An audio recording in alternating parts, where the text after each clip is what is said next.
Chapter 5 of Puss in Boots Jr.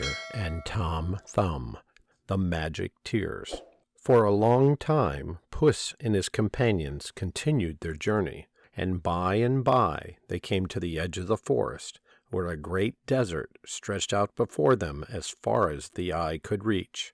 The poor blind prince, although he could not see the burning sands, felt the hot wind that blew toward him. "Where are we?" he asked. "On the edge of a desert, your highness," replied Puss Jr. The prince made no reply, but stood for some time in deep thought. Tom Thumb, who had wandered off by himself, suddenly shouted, "I see 3 camels. Let us wait. Perhaps they will carry us across this sandy sea, for they are the ships of the desert." Well, by the 3 camels stopped and knelt down on the sand. So Puss Jr. helped the blind prince to mount, for, strange to say, each animal was saddled after the fashion of the desert.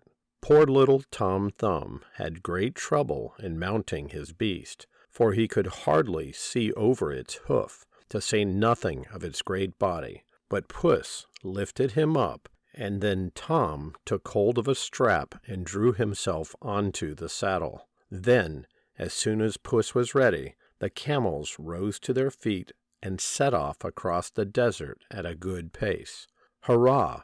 I never was on a camel before," cried Tom Thumb. "I once rode a beautiful butterfly, but I never thought I would ride one of these ships of the desert." Well, by they came to a bubbling spring in green grass, when all of a sudden, to their surprise, a maiden came toward them.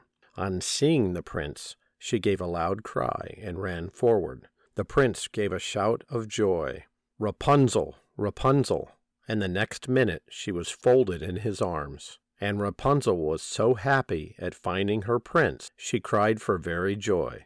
And when her tears touched his blind eyes, they grew clear again, and he could see as well as ever. Placing her upon his camel, he invited Puss and Tom to go with him to his castle, which they reached safely that very evening.